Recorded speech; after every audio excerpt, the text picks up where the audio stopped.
Before we kind of get started here, I had one announcement to make, and I want to reinforce to people that the river is closed from basically through the Stemson area on the Blackfoot down to the dam and immediately below the dam, and from up by the Tora Bridge down to the dam, of course, and just below the dam.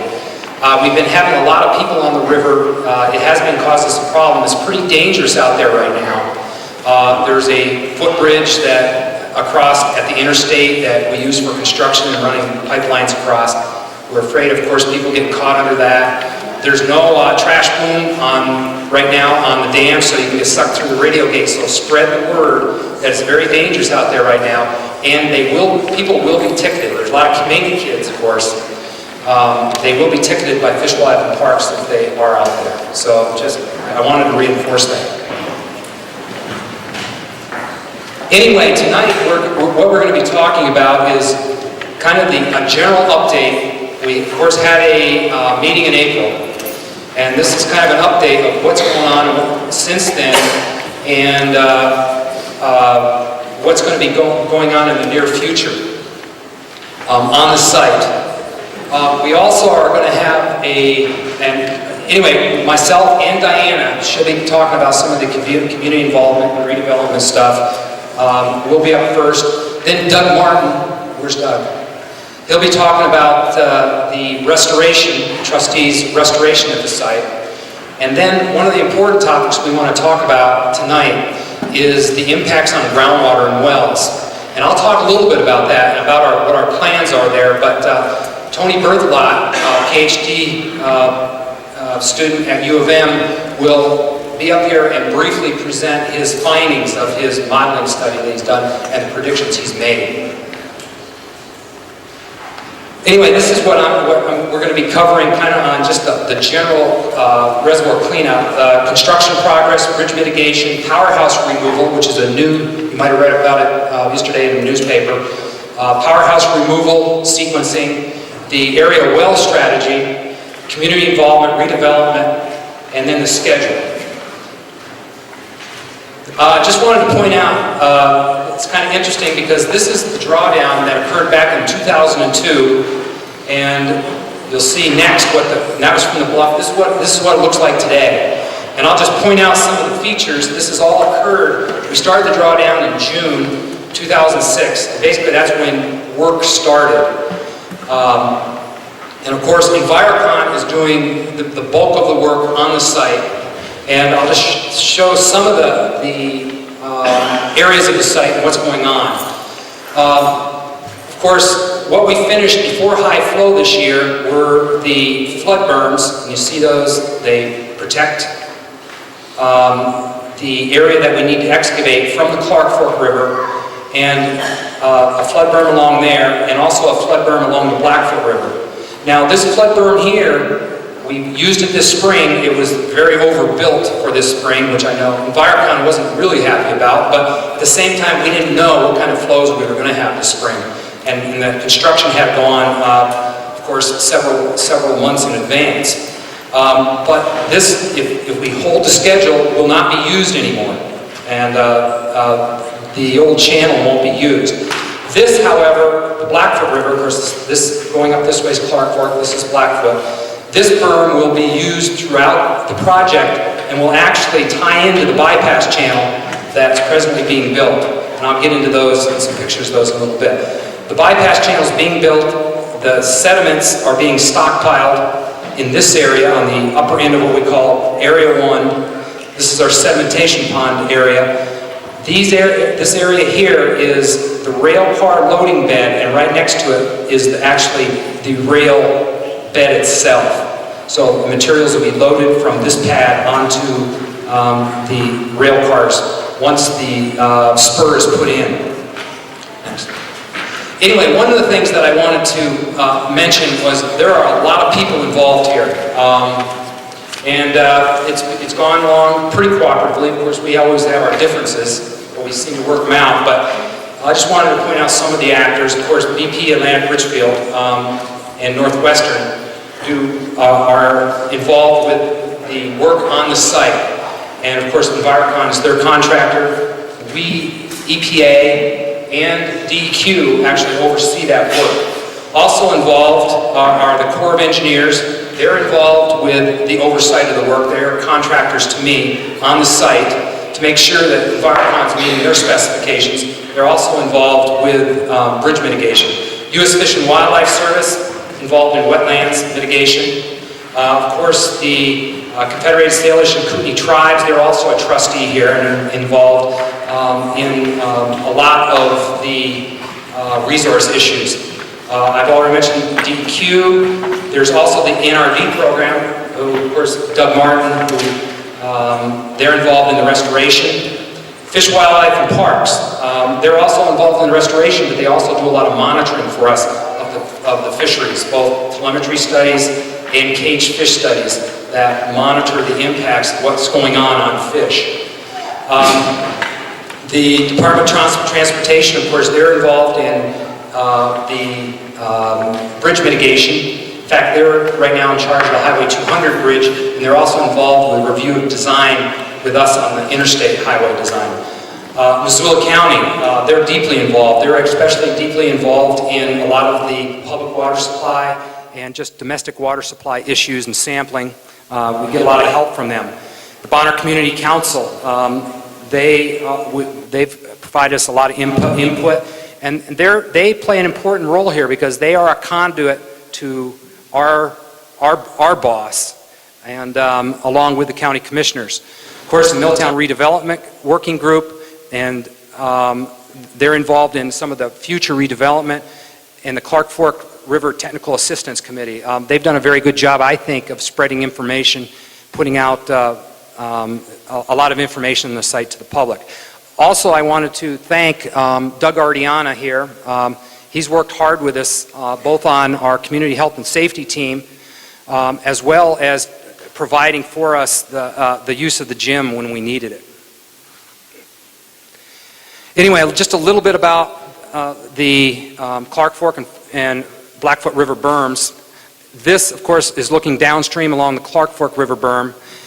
It's very, very massive if you've seen it. It's 20 feet across the top of it. This area is actually what we call a launch pad for if it starts to erode underneath the berm, it will actually launch the riprap down on top so it can't undermine the berm and get into our area where we're trying to remove the most contaminated sediments. This spring, we didn't have high enough flows to even erode under this, and the launch pad actually was never launched. And this may be, if we don't have any delays, it's already obsolete and will be removed, maybe even removed before next high flow. This is the Blackfoot River berm. It's much more massive. If you look here, the average diameter of this riprap is only a foot. This is 4 feet because it has to handle a 100-year flow, and it has to be in service for several years. Next. Sediment and dewatering. That was maybe the best surprise we had at this site, is that it dewatered much better than we thought. The materials are much easier to handle than we thought it might be, and we went through an extensive testing program last year on that. Right now, we're pumping from 20 on-site wells. We're discharging about 2,650 gallons per minute to the Clark Fork and 770 gallons per minute to the Blackfoot. All of the Blackfoot River water, about a week ago, we started routing that into the sedimentation pond. And the reason, and I have to thank Envirocon for this, because they weren't specifically required to do this because they're meeting their water quality standards down at the Deer Creek Bridge. But with the hot weather, we wanted to keep as much stress off the fish as we could. And this water that was discharging to the Blackfoot River is the water we dewater from the very lower end of the site, and it has much, much higher arsenic and iron concentrations than the 2,600 gallons that we pump into the Clark Fork. The Clark Fork River that we're pumping is at the very upper end of the site, up by what we call Duck Bridge, and that's being discharged to the river, and to be very frank, we're getting a lot of river water in it.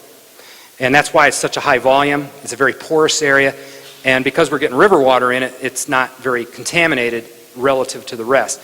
We run about 30 or 40, maybe 30 micrograms per liter arsenic in the upper discharge, and we were running 500 to 600 in the lower discharge. So what we requested Envirocon to do was to run it through the sed pond first, and we're getting good precipitation there just by aerating it with the iron, and it precipitates out in the sedimentation pond, and we're reducing the arsenic concentration by an order of magnitude by 10-fold. And we just wanted to put less risk to the fish, and also less risk to downstream users that might, you know, we didn't want to risk any wells, even though we haven't had any impact yet. We didn't want to even add that additional risk. So we appreciate Envirocon doing that because, again, they weren't required to do it because they were still meeting the standards. While I'm there, another thing that I wanted to thank Envirocon for is their dust control program has been excellent. They have 3 trucks watering, at least 2, usually 3 trucks watering, and we're getting absolutely, you know, almost no dust from the site, and we appreciate their diligence there. Anyway, from this water, we, of course, monitor for arsenic, metals, turbidity, and suspended solids in our discharges, both from the sed pond and the direct discharge from the Clark Fork River. We continue to meet all construction performance standards downstream, but we did make that change. Bypass channel construction. Now the excavation is about 50% complete on the bypass channel excavation. Removed about over 300,000 cubic yards. When it's finished, it'll be 4,100 feet long, 100 feet wide at its base and at the top it's about 200 feet wide. So it's a pretty massive channel. It's designed to handle a 100-year flow. The next part, after we get it basically excavated, is the installation of the Reno mattress. We expect the excavation to be done in October and the Reno mattress lining to begin actually in August. So we won't be completely done, but by the end of the month be installing what we call the Reno mattress. The Reno mattress kind of looks like a gabion wall, but it's thinner, and it's wire mesh with rock inside of it, and it's erosion control, and it has the shear strength to resist up to a 100-year flow. And the inlet and outlet structures will be the last part that will be installed here, and they'll be installed in October before we route the water into the bypass channel. Also, the on-site construction also includes the railroad construction. What's going on there is the railroad subgrade along the Clark Fork River, where the rail cars will park to be loaded. That subgrade and the loading pad is complete. They just have to come in, put the ballast in, and lay the tracks. But right now what they're doing is they're building the railroad bridge, which needs to cross the bypass channel. Pretty massive structure.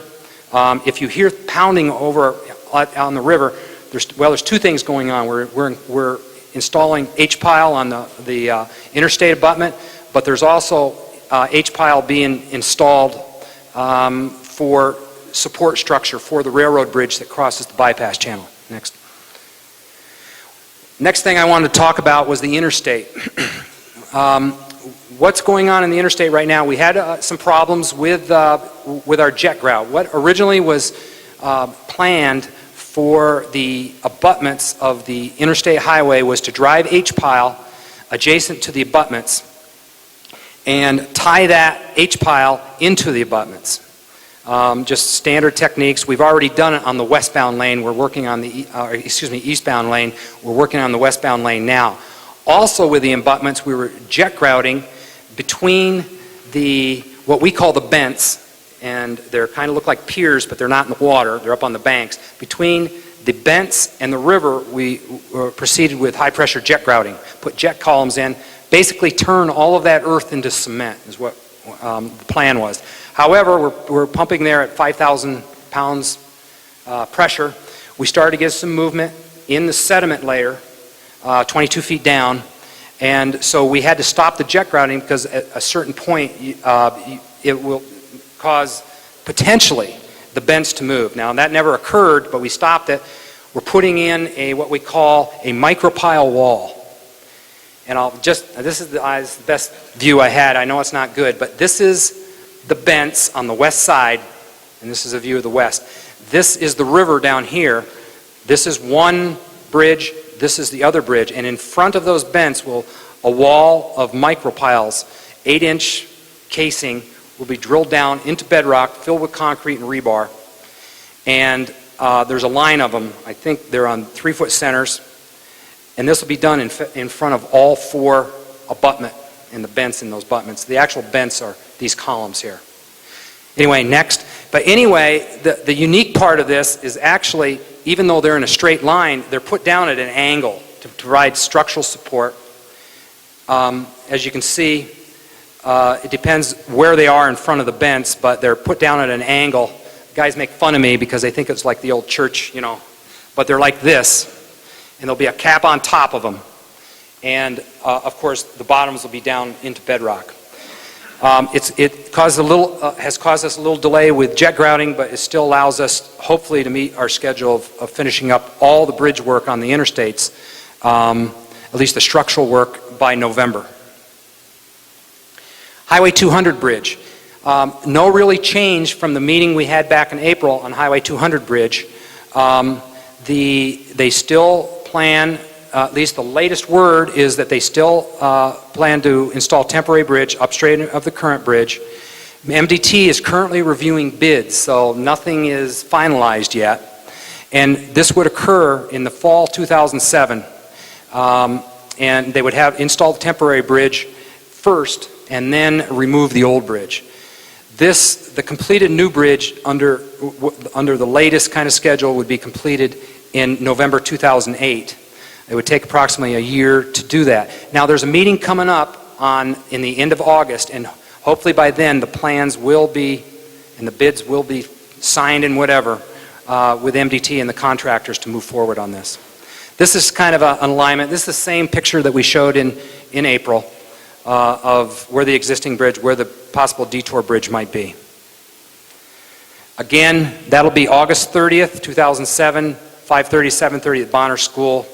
And it's really not more than to discuss bridge design options. At this point in time, they should have their conceptual design finalized and be able to present it at that point in time. And they're also going to discuss, of course, the removal and replacement schedule. If you want more information in the interim, contact Dwayne Cayley at MDT, the local Missoula office. The Rail Link Bridge. Of course, Montana Rail Link is responsible for this. Repairs are planned. It's actually probably the simplest fix because the bridge was there before the reservoir and it's sitting on native alluvium. But they do have to excavate around the piers and replace it, basically the small rock that's in the riverbed with bigger rock to resist scouring. There is going to be quite a bit of material excavated. The latest we heard is 8,000 cubic yards or so, but there's no real structural additions to the bridge itself. That should occur later this year. Bonner Pedestrian Bridge. Basically, as you know, there was quite a public process to discuss this along the way, and of course they came up with what they call the hybrid bridge. In fall 2007, winter 2008, removed the existing pedestrian bridge. In the spring, summer 2008, replaced that bridge. Of course, the funding is from EPA, MDT, NRDP grant, and federal transportation appropriation. If you want more information on that, please talk to Peter Nielsen. I think he's here tonight, and he can give you more information. Next. Dam and powerhouse removal. Some of you might have read about this in the paper. We are basically, when we originally planned this project, we planned to take the spillway out first.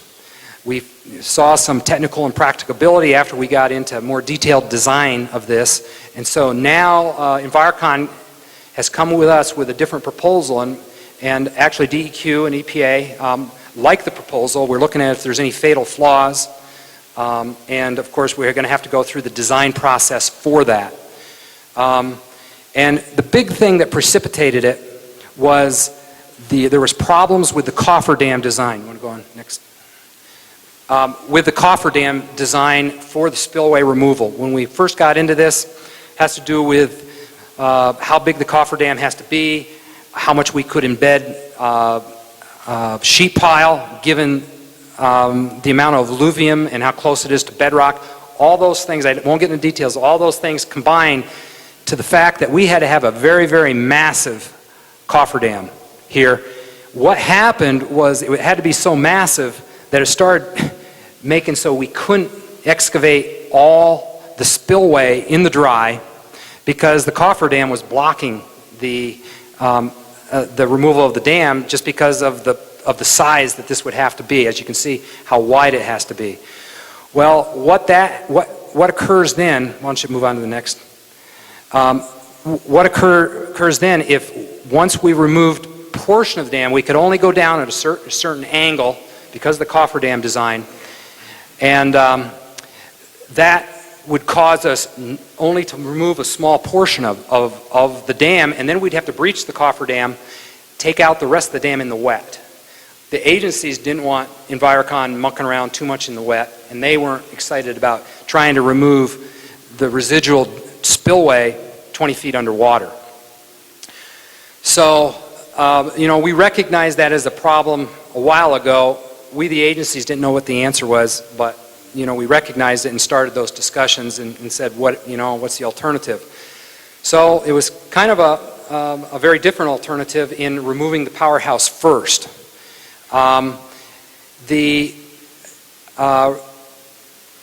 removal of the powerhouse would, at the earliest point, we might, if everything goes well with the bridges, we might be able to remove it as early as November 15th.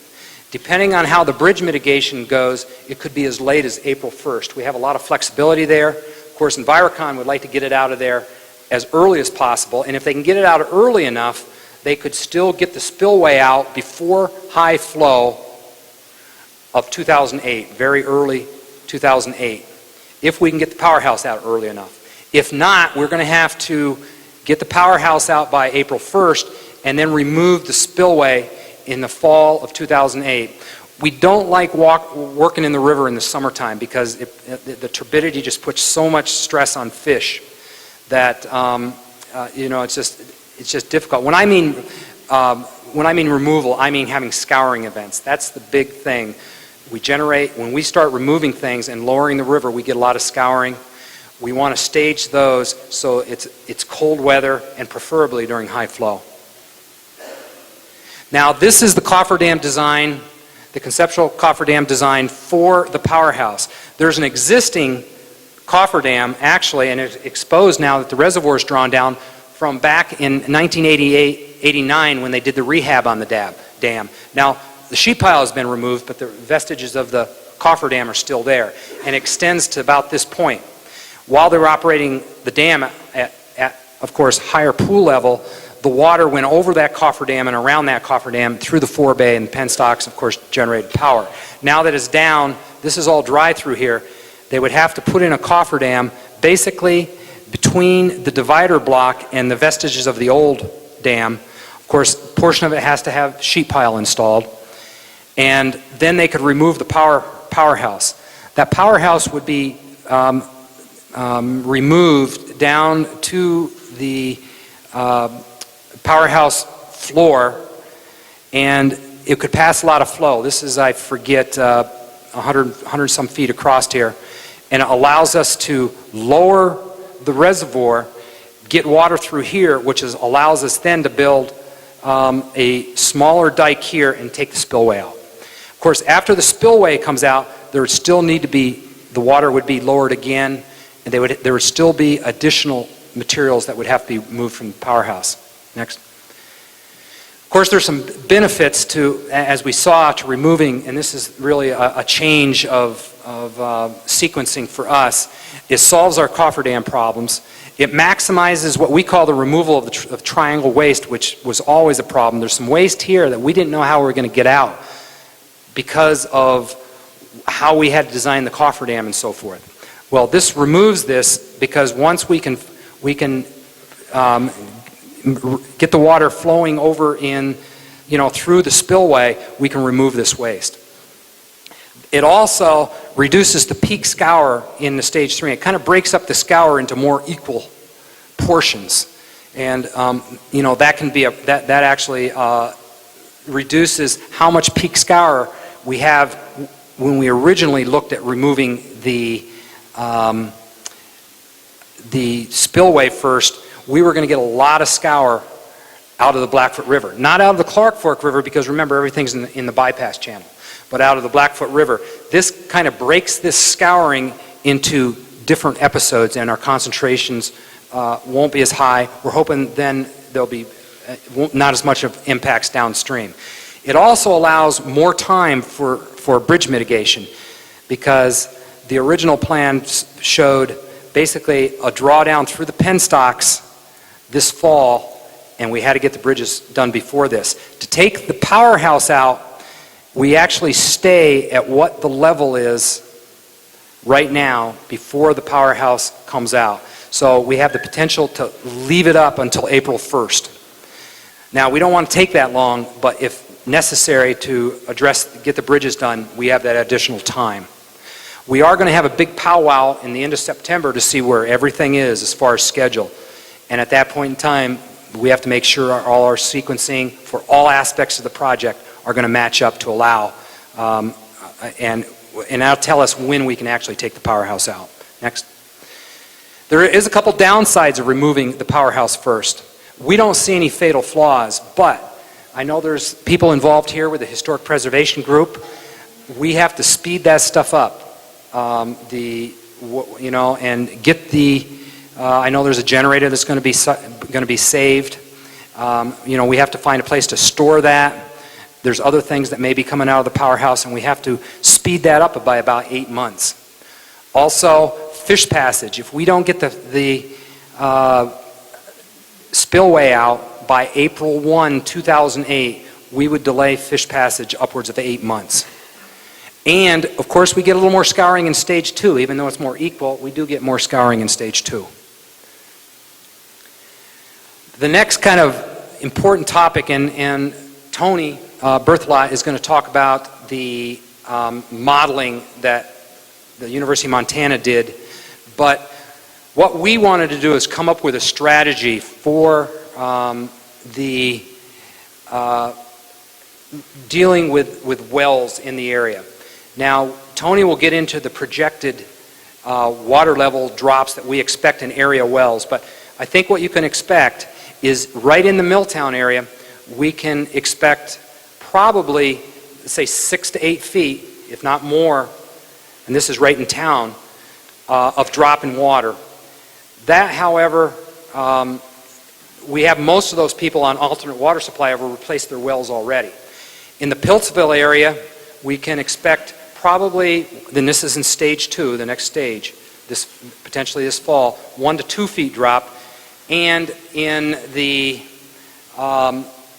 West Riverside area, potentially a 3 to 5 foot drop. But Tony will be going into this a little bit later.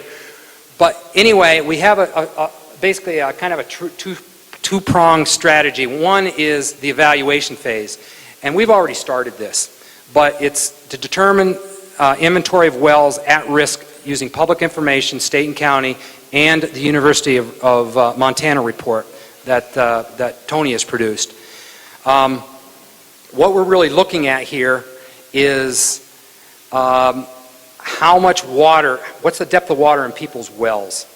And we have a lot of information on that. However, there's a lot of wells we don't have information on. It's not in publicly available. So anyway, the first is just to use that public information and try to assess that. We're going to hire a liaison to gather information and interact with the public, the county personnel, well drillers, pump services, those type people. Have somebody on site so that we can interact with people. And you say, well, what is at risk? Basically, if right now you have 10 feet or less water column and you're in the West Riverside area, we would consider you at risk if you have 10 feet or less water in your well, because we expect a 3 to 5 foot drop in water. Generally, and it depends on the topography, it's 85 feet. If you have 85 foot well, that's kind of that approaching that area. But that's what we're looking at. That's what we look at, the high risk wells. We also look to evaluate, we want to evaluate all the public water supply wells and wells serving several families and if necessary, investigate new well options. Now, when we mean investigate there, we want to see how deep the wells are, how much water they have in those wells, and look at that in comparison to what our modeling shows. And of course, this is important to us because we affect a lot of families with the public water supply systems. Now, what are the actions? The actions are we preemptively offer to install new wells for those sites deemed to be high risk. We want this done by November 2007. And this is, again, we're kind of looking at that 10-foot. It may change as we go, but 10 foot of water in the existing well, we would probably want it to replace that. We're also going to contract several additional well drillers and pump services through a federal process we call a blanket purchase order, where we have them under contract ready to go. We will continue the service call process for area residents. And when we say area residents, that's basically from Pine Grove up through Piltsville and of course Bonner and Milltown proper. Like for instance, I got a call from Clinton today. I just told him we know we're not impacting all our water level information shows that we're not impacting people up there. Same with East Missoula. We know we're not impacting people down East Missoula. One thing that our contractors have gotten good at is temporary service connections. And one thing I have to applaud the people in West Riverside for is they seem to get along well over there because we've interconnected wells with neighbors, you know, through heat tape if it's cold and hoses. And you know, I just have to applaud them for, you know, they seem to all get along, or most of them get along with their neighbors over there. We also sometimes have problems, especially in cold weather, putting in wells, have frozen ground, but we can also heat tape, put a new well in, run above ground hoses, heat tape those until we get proper conditions and weather. And sometimes we just get backed up with contracting. Also, we continue to want to share information with the public. We'll be talking about this more down the road as we gather that information and assess it in the assessment stage of the well strategy. Next. Again, what we want to do is analyze existing data, identify any data gaps where we don't have public information, hire a technical liaison who would go out in the field and check wells out and analyze the data, offer to replace at-risk wells after we've come up with a list of those, continuous service call, keep the public informed, and of course, you know, we'll have our contractors, you know, on board to react as quickly as possible. Again, these are the numbers you can call if you're having well problems. Next. Okay, I'm going to turn over to Diana, and she's going to talk about the Community Information Center and redevelopment. Yeah. Okay. I just wanted to mention we have a Community Information Center here in Milltown. It's located right next to, or right behind the Milltown Market. And we're here on Tuesdays. Right now our office hours are kind of limited, but we're here Tuesdays from around 12:30 to 3:30. And our phone number is listed here and in your handout. There's an answering machine there if you want to leave us a message. If you call in a day other than when we're there, we'd be happy to call you back. And or if you want to stop by when we're there, we'd love to sit and chat with you about any concerns you might have or any questions. A project we've been working on for some time is finding a safe place where people can view all the, what we think anyway, are exciting activities going on in the project area. And we're looking at building a viewing platform up on the bluff overlooking the confluence of the Blackfoot and the Clark Fork rivers. And we are right now working on negotiating a land transfer from Plum Creek to the Carpenters Union, who would hold the land until such time as the state, hopefully the state would take ownership of that, of the land leading up to the viewing platform and actually the edge of the bluff itself. And our hope is that that land and the viewing platform would remain in public ownership, so the public would always have access to that vantage point of the confluence, not just during the cleanup portion, but in the future as well. So we're working on that, and if all goes well, we should have it constructed this fall. Informational kiosks, you may have seen there's an informational kiosk with some of the same information as we have displayed in the back of the room. We have put this together to tell the story of the cleanup, talk about why the cleanup is needed, what the problems are, what we're doing about those problems, and then some ideas about what the future might look like. So we've installed these at 3 locations. One is outside our community office here in Milltown. Another one is at the Ways Station Fishing Access, just up the Blackfoot. And the third is at the start of the Kim Williams Trail by the Van Buren Street Bridge on the University of Montana side. And we want to thank Fish, Wildlife, and Parks and the University of Montana for agreeing to let us put these informational signs on their property. And we've heard from a number of people that they've seen them and, wow, we didn't know all that was going on. So if you get a chance, take a look at these, and we'll be posting weekly, the weekly updates that we send, they'll be posted on those kiosks as well. We have one more. Right now it's in a box, but we're planning to take it out to the fair. Next week you'll see, I'm not quite sure where at the fair it'll be displayed, but there will be a kiosk talking about the cleanup activities and potential future land use ideas at the fair, and then eventually that kiosk will be installed on the bluff as part of the viewing platform.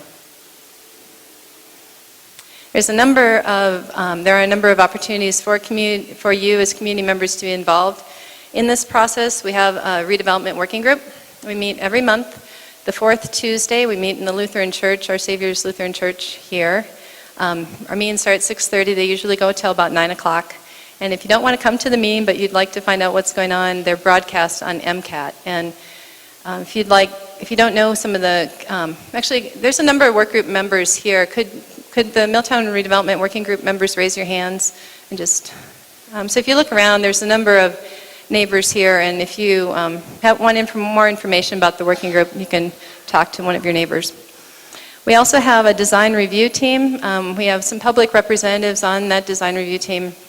Missoula County and so Peter Nielsen with Missoula County and Mike Custudia and Chris Brick from the Clark Fork River Technical Assistance Committee represent the public on this team, and this team has kind of a tough job sometimes. They get large documents and they have very short time to read them and comment on them. We just had a meeting yesterday to talk about the powerhouse, the idea of taking the powerhouse out first. And so that's another way where the public can be involved in this process. We also have approximately monthly health and safety meetings. We have Doug Ardiana from the Bonner School. We have folks from the Piltsville and rural fire departments, the Sheriff's Department, Milltown Bonner Community Council, and other community members regularly attend those. And we talk about site schedule, when trucks will be hauling. We've talked about coordination of rail, when the rail spur will become, we'll start using that, and the coordination with the pedestrian trail. So there's a lot of good information, I think, that's shared during those meetings. So you're welcome to come. And if you want to, we usually meet at 10 o'clock about every month at the Piltsville Fire Station. And then just briefly, I'm going to talk a little bit about redevelopment. We talk about the 3 R's. Russ talked about remediation, which is the first R.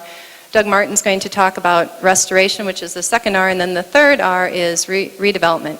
So once the project area is cleaned up, what would you like to see? How would you like to see the land used? And we put together this redevelopment working group a few years ago, and in 2005, the county adopted a conceptual plan that had a bunch of ideas, just kind of general ideas of what the project area might be used for in the future. Walking, biking, horse trails.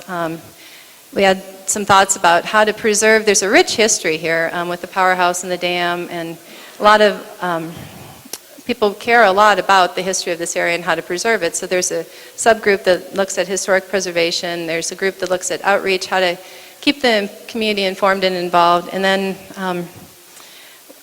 another part of the conceptual redevelopment plan included an idea of maybe having a state park and maintaining public access to the site in the future.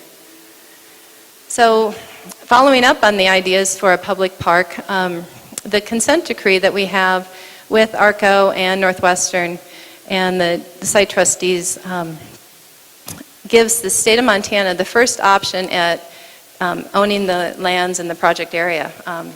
So Fish, Wildlife, and Parks is interested. That's a little ways down the road yet, but it's a possibility. And right now, the Milltown Redevelopment Working Group has started an outreach effort to get people's ideas. If there were a public park there, whether it was owned by the state or someone else, what would you like to see as part of that park? I mean, we all might have some ideas. And so the working group has scheduled a number of presentations with individuals and neighbors in their home, or actually formal groups over the next, they're ongoing and will continue to go on for the next month or so. And just the purpose of these outreach activities and is to get your ideas. What would you like to see if this were a public park? What would you like to see? So the outreach is ongoing this summer, and then in the fall, in September, we've got a group of landscape architects who are volunteering their time to work with community members to actually kind of toss out what could be a park design. So these are people who know about how to plan a park and working with community members, and they will all be told the results of the outreach that's been conducted this summer. So the people doing this workshop will have a good idea of what the community has said it would like to see as part of this part of the public park, if there is one. And for folks who'd like to have a presentation and have a discussion about the a possible public park, and contact Gary Mattson. Gary, you want to just, there's Gary. Contact Gary, and he's kind of arranging the presentations. And then just briefly, you might have noticed as you walked in, we're working on a pedestrian trail. Missoula County is in charge of building a pedestrian trail. This phase of it is running from the Piltsville Fire Station down along 210 and coming up here to the Bonner School, and they just started laying concrete, which is kind of exciting. So that should be done by the middle of August, which is about 2 weeks away, and well in time, well before school starts.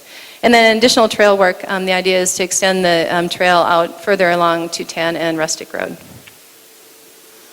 So with that, I'll quickly turn it back over to Russ. He'll briefly go through the schedule, and then we'll hear from Tony and Doug. I won't spend a lot of time here because I've already kind of gone through this, but for this year, what we have on our agenda is basically complete the rail line, begin hauling sediments to BP ARCO repository and opportunity. That should start in late September. We want to, of course, complete the bypass channel construction, implement this well strategy that we talked about, finish the I-90 bridge mitigation, install the Highway 200 temporary bridge, finish the railroad bridge mitigation with MRL, remove the pedestrian bridge, and of course, potentially have the Stage 2 drawdown. That may be in 2008. Next. Now, that's a lot on our plate to get done between now and the end of the year, but there's even more coming up in 2008. Of course, we would divert the Clark Fork River into the bypass channel. That may occur very end of 2007. Remove the old Highway 200 bridge.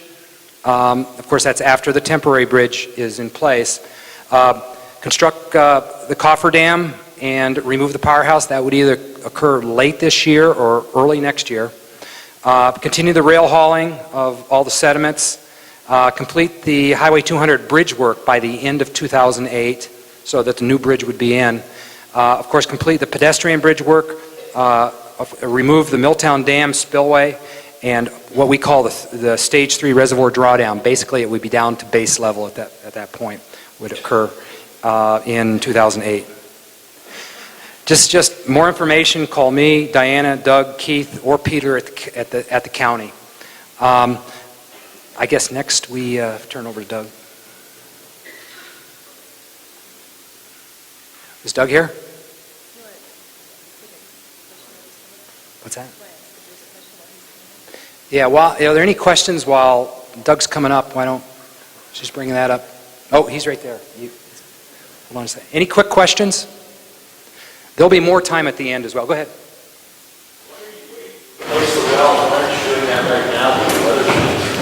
Well, we're going to try. We're going to try to do the assessment here in August and September. We are doing that assessment now, and once we decide the well, it actually doesn't take very long. But we wanted to kind of do an assessment of the area first But we'll probably, we would like to hop on that and have it all done before November, before cold weather comes. So basically, we want to review all the data again. So anyway, here's, yes? Right. Well, what we do is we look in the public records, see how deep they are, okay? Yeah, the well logs and all the, if we look in the database, it actually has a lot of them. The newer ones have depth to water, or depth of the well, depth to water, and so we can tell a lot from that. The problem is a lot of the older wells, pre-1962 wells, exactly. So we actually have to identify those, and we have them in a database and go out and visit all those homes and those people to see. Yeah, we'll have to go door to door. So, yes.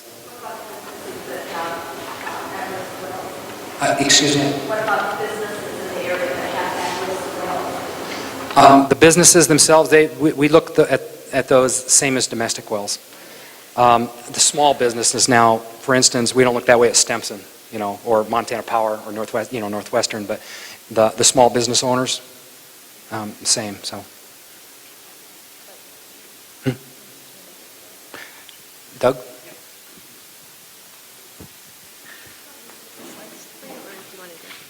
It doesn't.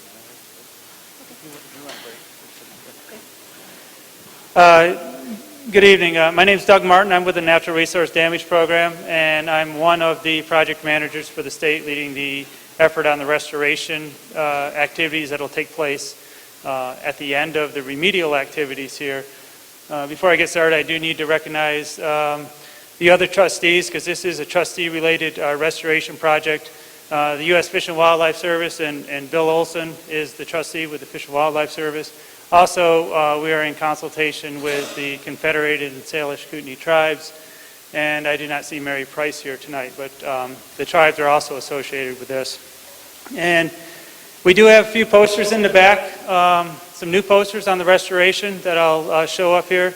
And if there is time at the end of this, a couple of the design consultants, Matt Daniels with River Design Group and Tom Parker with Geome Environmental, are also here to help.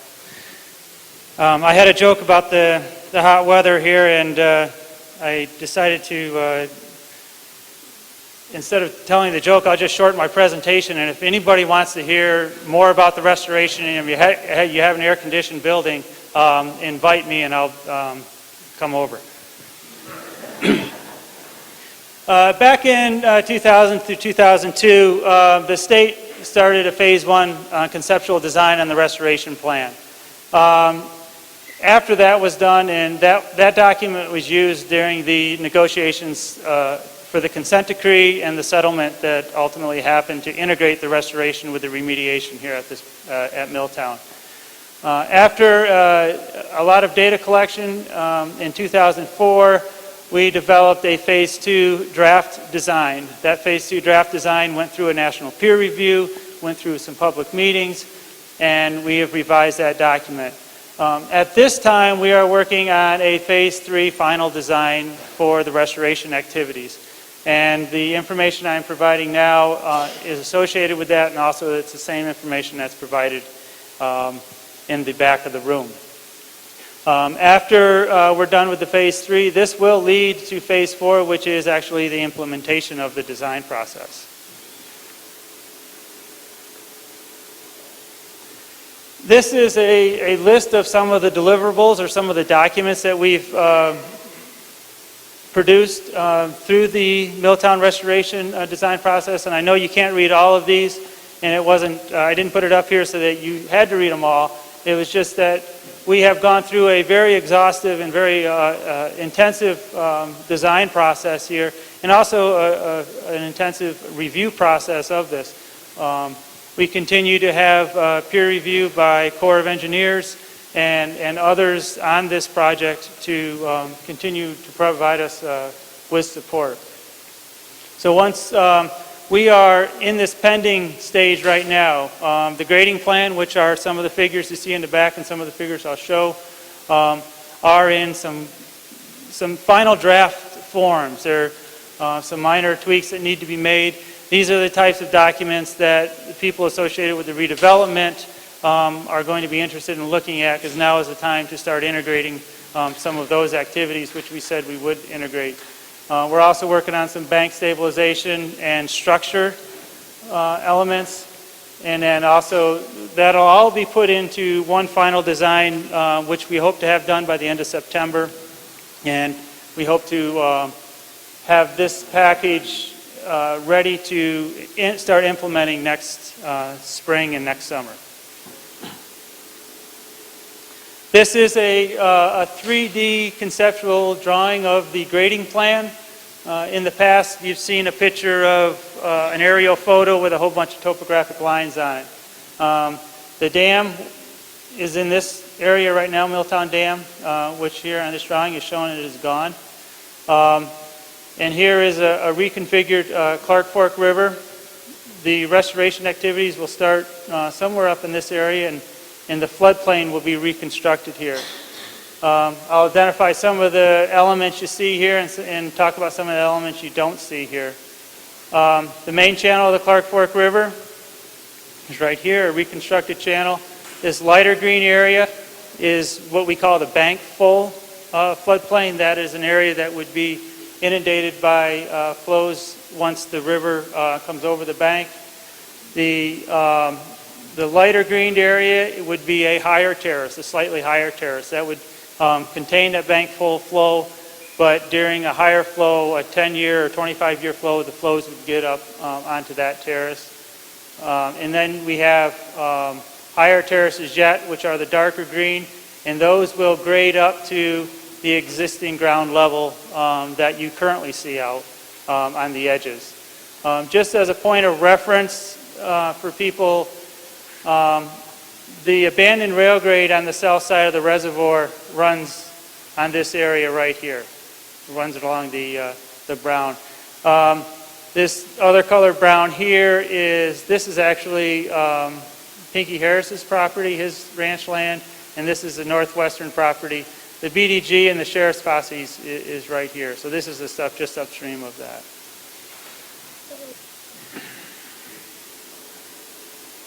Here's another view of the same grading plan. It shows some proposed, here's the main channel again, and also some little cutoff channels that we are implementing in. Also shows some potential construction of wetlands. The state does have an obligation to construct a certain number of acres of wetland within this area. Some people have asked the question while we're in the back, are they going to be open water? Are you going to be able to skate on those? Are you going to be able to fish on those? One of the goals that the trustees have at the site is to eliminate the pike habitat that exists in the reservoir, so that there's not an impact on, or not such a high impact on the bulltrout populations in the area. So one of the things that these wetlands would be constructed so that they would not provide that type of habitat, so that pike could survive in there and then get back into the river. Another question people have is, what are we going to do with the Blackfoot River? And at this point, the Blackfoot River is a question mark, because the Blackfoot River is going to scour. There's a lot of work going on the Clark Fork River with the construction of the bypass channel to stop scouring of those sediments downstream. On the Blackfoot River, since those sediments are not contaminated, there are not those types of actions being taken. So the Blackfoot River is going to scour. We do have some predictive modeling that has been done by Envirocon on how much it will scour, but that is a computer model. There is some uncertainty based on that computer model, so we don't know exactly how much it's going to scour at this point. So our plan for the Blackfoot River at this point is more of a wait and see. Let's wait, let's do the restoration activities we know we can do and we know we can design for. And in a couple of years, we will look at the Blackfoot River and see what's happening there, and then make some decisions on what to do for the restoration on the Blackfoot River. And we kind of have the same issue downstream of the scour hole at the dam. There's a lot of activity, a lot of potential impacts on things there. And once again, we don't want to go spend a whole bunch of dollars on design and implementation of a restoration action and then have something that is not modeled occur, for instance, not enough scour or actually more scour than predicted, and impact any restoration that's taking place. So we'd rather do a wait and see on some of those things, but they will dovetail with the rest of the restoration activities. One of the things that unfortunately does not get a lot of airtime from the restoration plan is the revegetation plan. And the revegetation plan is a critical component of the restoration plan for this site. And this is the part that Tom Parker with Geom Environmental has worked a lot on. And this is a draft of the revegetation plan and some of the components in the complexity of the revegetation plan that'll take place. And basically, in simplified terms, each of these colors represents a different vegetation community that is placed in corresponding to the floodplain elevation. And if you think about it in your garden, your garden plants need water. Here we're not going to go out and water our garden every day out here. So different plants in Montana are accustomed or become established at different hydraulic environments. Some are closer to the groundwater, some are further from the groundwater, and they're adapted for that. And that's what these colors here represent. Some of the colors that are closer to the river channel are plant communities that are associated with being close to groundwater or being saturated at certain times. And plant communities that are further from the river are more of upland species. They're not used to, they're adapted to being in drier locations. And the revegetation plan uses those different distances from the groundwater to establish various native species. And this continues with that same conversation here. This is a cross section which is just upstream of Duck Bridge. This is the main channel of the Clark Fork River. This would be a restored cross section. And I would say that a number of people had this question too. Wow, that bank's awful steep. And this is an exaggeration because your distance across your x-axis is much different than your distance across your y-axis. So things are scrunched in together here. So, you know, this slope right here is like a 10 to 1. For every 1 foot you go up, you're going to go out 10 feet. So it's not very steep here. But your different vegetation classes, you have some willows here and cottonwoods colonizing, you know, some areas that are going to be wet. As you move away from the floodplain, you get into more mature cottonwoods and into vegetation classes such as conifers and mature conifers that you see upstream. You look upstream, if you go up on the bluff and you look upstream above Duck Bridge up past the Harris Ranch where the hayfields are, you see a mixture of conifers and cottonwood trees, big mature trees. Those are the types of things you would see in the more upland stages. And in the end, this is a picture that Pat Saffel gave me. This is actually what the state would like this area to look like. This bank here has structures all along it, but those structures have been covered up by emergent vegetation coming in, and you also have a large cottonwood conifer forest, much like you see upstream of the Milltown Reservoir area. So that's what we would consider the restoration success. And as I said, I was doing a short presentation here, so if anybody has any questions, I'd be happy to take them now. You talked about scouring of the Blackwood. How far from your conference do you anticipate that from the computer model? As far as I can remember, it goes up beyond the bend here, past the big rock, up to the next Gavian, to the next Gavian corner. Yeah. And the scouring is potentially age of fish, the bottom, and that's just going to be disrupted in the rock. Well, yeah. For instance, if we went in there this year and did some restoration actions, and scouring took place. For instance, below the Stimson Dam, there is a big scour hole. If we had gone in there and done some restoration activity and put in some structure or something like that there, that entire scour hole now is filled in. So whatever, if we had done something there, that could be filled in. Over the next several years, when the Milltown Dam is removed and the Blackfoot River is allowed to flow freely down through there, things are going to change. And until it reaches some level of equilibrium, we feel that we would be potentially wasting our money going in there and putting in things and then potentially having it ripped out by Mother Nature trying to come to equilibrium once the dam's removed. That what we're doing in the Blackfoot River is protecting infrastructure. We're protecting the bridges, we're protecting the berm along Stimson, removing the piers that are in the river at Stimson. We have discussions going on with MBT about the gating wall, which neither of us think is going to be effective, but that's kind of the farthest extent. Up about to the way station that you were talking about, past the big rock, you're talking about the way station access area. Yeah, towards that area, and those gating, yeah, it's up towards there. Now, it grades from maybe only a couple inches up there to a lot down the canyon. So.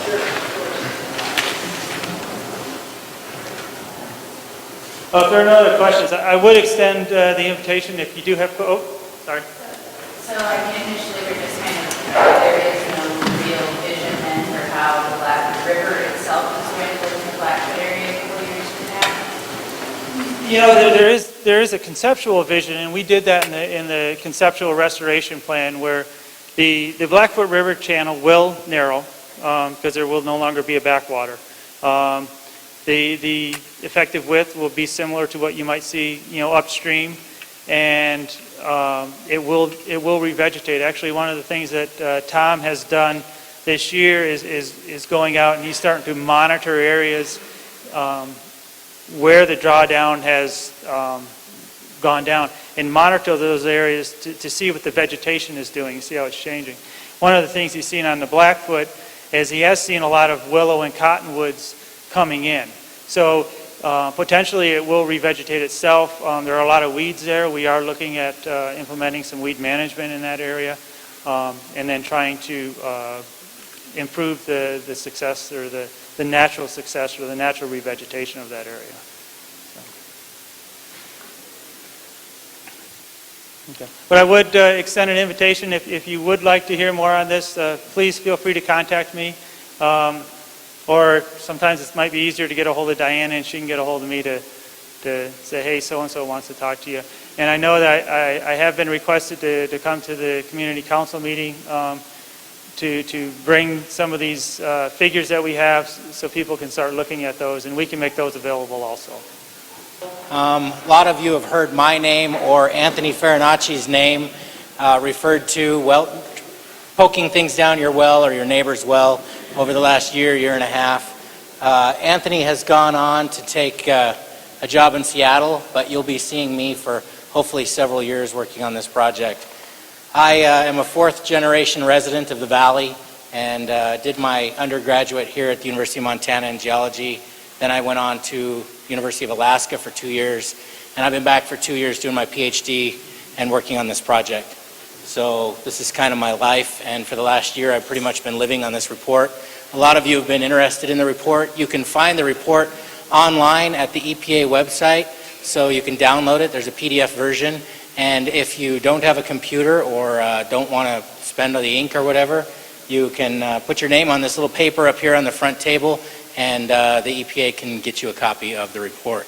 It's, I think, a 136-page report or something like that. So this is a very brief kind of summary of what's in that report. I tried to keep it non-technical so that you could understand it. If you are interested in the technical aspects, just visit the report online or get a copy of it. So again, this is just a summary of the report, and we'll go on.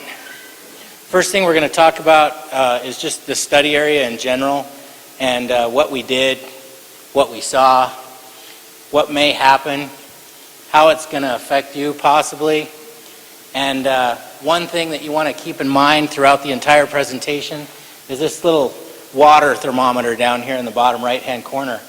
I'm going to be talking about things that go from pre-drawdown to stage 1 drawdown to stage 2 drawdown, and then into the future, and we could be going back and forth and talking about some comparisons. So this little thermometer will keep you in mind of exactly what we're talking about on what slide. So just monitor the water level in that, and you'll know exactly what we're talking about, hopefully.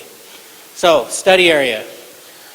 We were tasked to predict the decline in groundwater levels following stage 2, which has not happened, is going to happen sometime between November and April, in the area from Hellgate Canyon up to Tura and a couple miles up to Blackfoot. Throughout the report, there's several communities in the region. We narrowed them down to Pine Grove, Bandman, East Missoula, Hellgate, West Riverside, Bonner, Milltown, and Piltsville, and then the Tura area.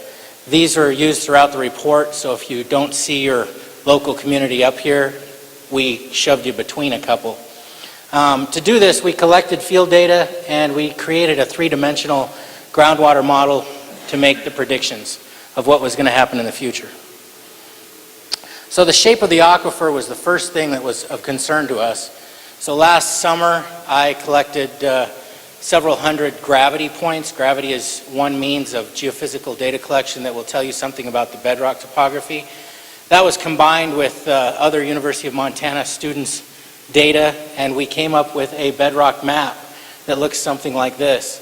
The bedrock map, as you're looking at it, has highs and lows, with the whites being the lows and then the darker parts being higher. Now that doesn't really tell you much. What does that mean?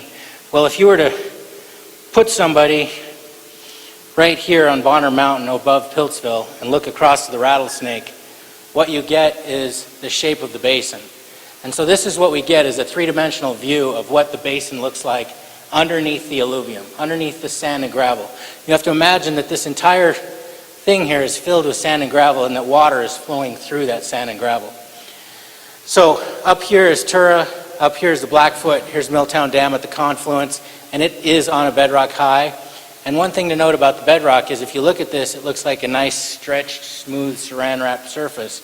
But in reality, there's a lot of variation, 40-degree slopes and, house-size boulders, and lots of fractures and things are going down there. So there's not this smooth surface. This is just the way that we can portray it based on the grid size that we use. Also, within the basin, we collected several points of field data. The green points here represent places where we were actually in the river collecting data, trying to figure out what the leakage rates were in the river. And the red dots are places where we had continuous water level recorders that have been measuring every hour or sometimes every 15 minutes in many of your neighbors' wells. The yellow dots represent places where I go out every month and I actually stick a probe down the well and monitor where the surface water level is. So doing this over the last year and a half, we've collected quite a bit of data. What we found from that data are several field observations of note, but primarily the groundwater flows from Tura, obviously, down towards the dam, and it flows down here and it combines in here and flows down the rest of the valley. And we've noticed that there's several different types of systems that are going on here. Predominantly, there's a different type of system which happens from the dam up to Tura than what happens down below. And these red and blue areas are kind of representing some of those systems. Where we have a river here, and it's got a certain stage or elevation of the water in the river, in many of the locations we're losing water directly down into the groundwater, and it's connected, just like this. So the groundwater actually comes up to a certain part in the river. In other areas, it's gaining. The groundwater is actually above the stage in the river, and so it's gaining. And these two types are located from Tura down to the upper portion of the reservoir right here, and they interact and they change kind of seasonally.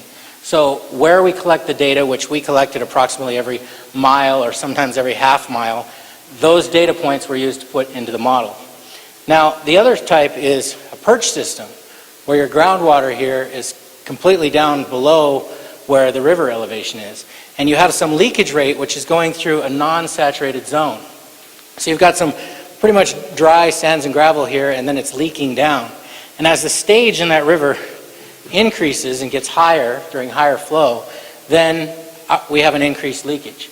And so these are rates that we're trying to figure out, because what we've found is that the river is controlling the entire system.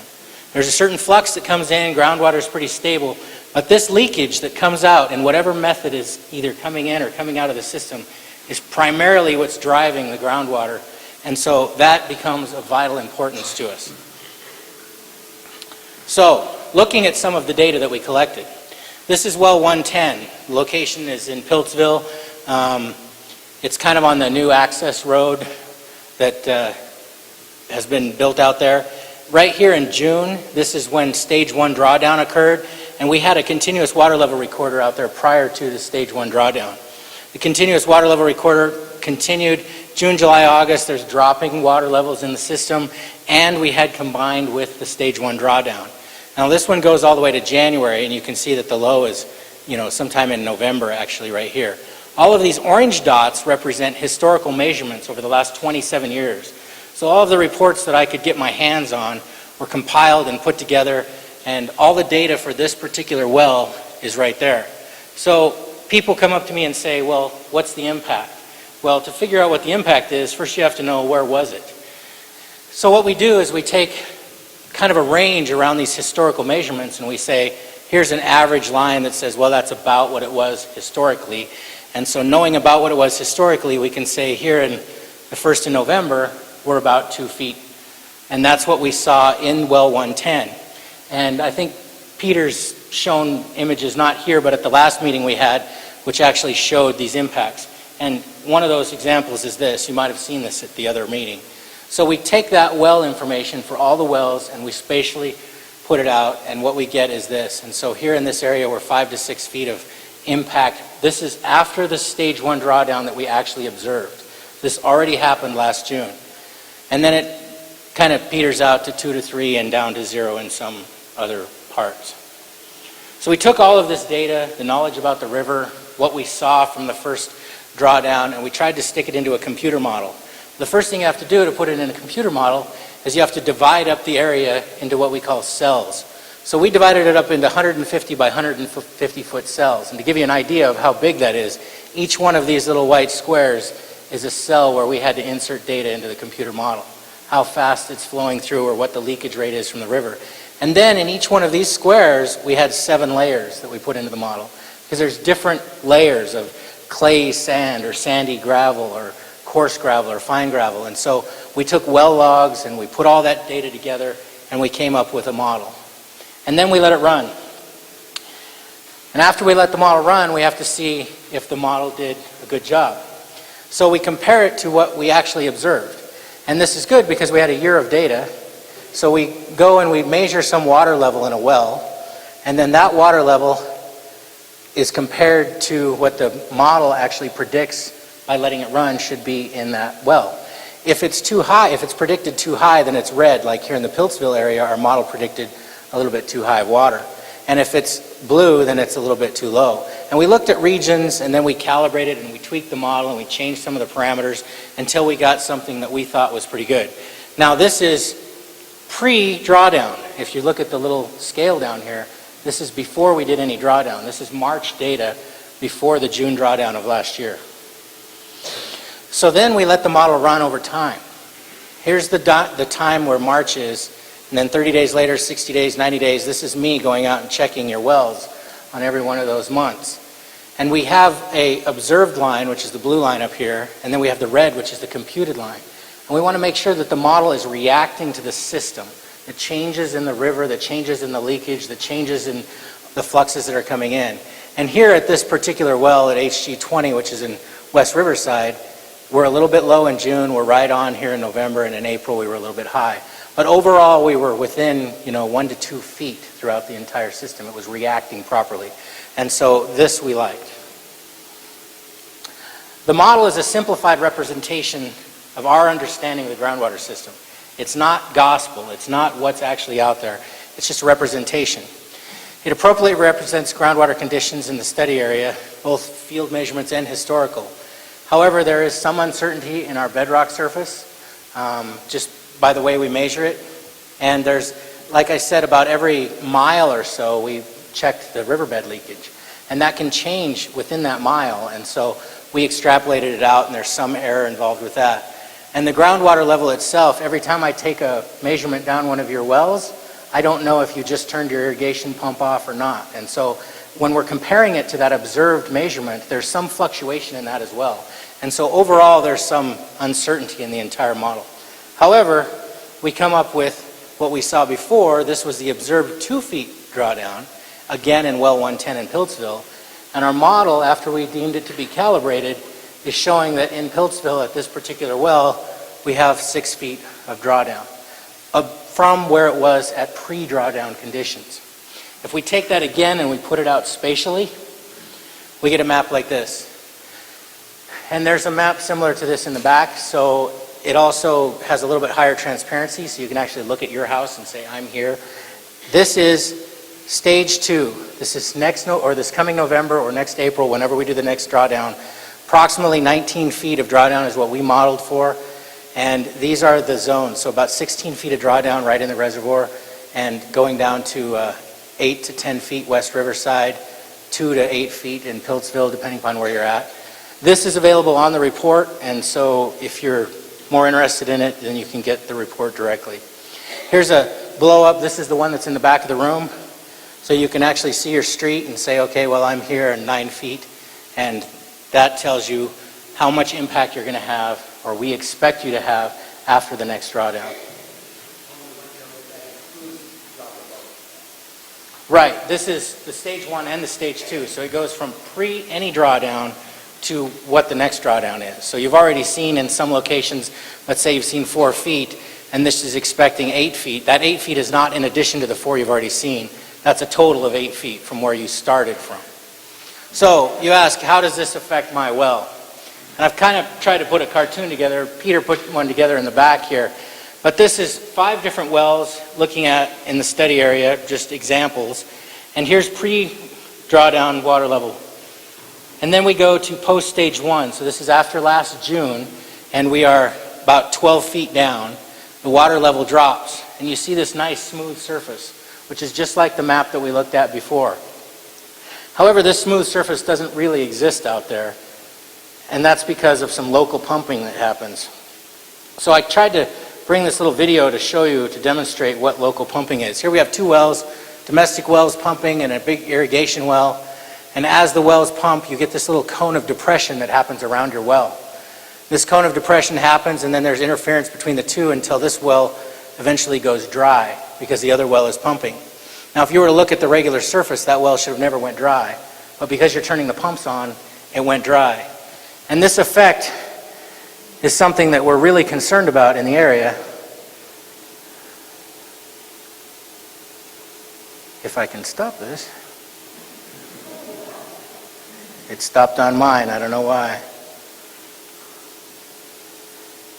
Okay, guys.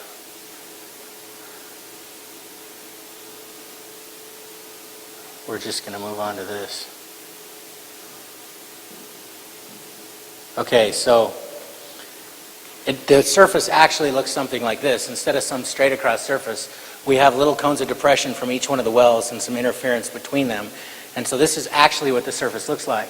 So when you ask me what happens in my well, well, that kind of depends upon what kind of pumping you're doing and what kind of pumping your neighbor's doing, as well as what's going on with the drawdown and what's going on with the climate, and all of these things go together. Do you have a question? About how close would those be? Are those, 80 feet across the lot to somebody else's well, or are those a quarter of a mile apart? How far do they have to be to make an effect? It completely depends upon the efficiency of your well or your neighbor's well and how much they're pumping. If your neighbor's got some big irrigation system, then it's going to affect more than if, they're watering their lawn for an hour a day. So if they're a quarter mile apart, you'd still have that effect, or do they have to be close? Yeah, Bill, you want to help me out here? I think the answer is that it depends. Peter answered the question.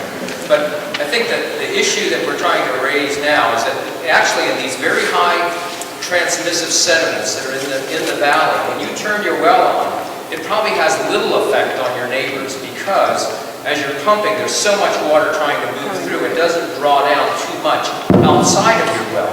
but because you're drawing all the water sometimes off the bottom of the well where it's only an open-ended casing, then as the water tries to get in there, it basically the water level in your well drops more inside the well than it actually does outside of the well. So the challenge is how easily the water is able to get into your well, and that's kind of an unknown right now. We don't know. Not every well is the same. So we have some ideas about how you might approximate what that might be. Tony will get There's complications, like he says, with open bottom wells, or if your well is perforated, you know, there's how close your neighbor is. All of that comes into play. And those are things that, you know, all I can do is say this is our best guess of where the surface is without anybody pumping. But then when you turn the pump on, it becomes a different issue. So I'm going to try to show you that here. This then, we take the stage down to 19 feet, which is the next drawdown. And what happens is we end up in this scenario with 3 different wells that are high and dry. And so what can we do? You know, how does that affect my well? Well, the first scenario over here is we drill the well a little bit deeper. And that's what Russ is doing. Second scenario is your well is plenty deep, but your pump isn't deep enough, so we just have to go in there and lower your pump, and everything's fine. These other scenarios, these guys already got water, and this guy is kind of concern. You can drill into bedrock, but are you going to get water? That's a question. And so we might have to look at ulterior systems here. How friendly are you with your neighbor? So this is all getting to something that kind of occurred in Piltsville here recently in June. May 25th, Envirocon increased their pumping for the dewatering of the sediments from about 300 gallons per minute to approximately 3,000 gallons per minute. And at the same time, or within a week or two, the wells in Piltsville, or a few of them, went dry. And so, you know, there's big uproar, and I got a million phone calls, let me tell you. But the answer here is this well, which is right behind the fire station, which was between the wells that went dry and where the dewatering was happening. This well was actually lowest here in March and low over here in November. And there was 2 feet more water in June when the well went dry with the dewatering than there was available in the system back in March. So you say, well, why the heck did the well go dry? Well, the reason is pretty simple. In March, you're not watering your lawn. In June, you are. So you have irrigation effects, and you have this interference from yourself and your neighbor. You have this lowering within, because the usage is higher in the well. And so that's why these wells went dry. Now, then the question becomes, well, why didn't they go dry last year or the year before? And the answer there is, if you look at this June level, we are 2 feet lower than we were in June in the previous year. So we've already seen that 2 feet drawdown, and that means that a year ago in June, you had 2 feet of standing water after you turned your pump on to irrigate your lawn. And now that that 2 feet's gone, when you turn your pump on to irrigate your lawn, your well starts to go dry. So this is what happened, was this local pumping cone of depression scenario in the Piltsville area recently. So another answer or question that came up is, how are the flow paths going to change? These are flow paths that were modeled prior to any drawdown at all. So we're talking about March of '06. And you can see here that from the reservoir it swings out into Riverside and then down to Hellgate. So if you put some particle in those same locations, and then you go to, after stage 2, we're going down here to 19 feet then again, you can see that the particles swing to a narrower channel right here, and that's kind of bedrock driven. If you looked at the map of the bedrock prior, there was a little channel in there. And so our model is predicting it going into this channel. So, will I have water after the next drawdown? There's a couple of things that we need to know before we can answer that question. And one of them is the predicted groundwater depth from land surface.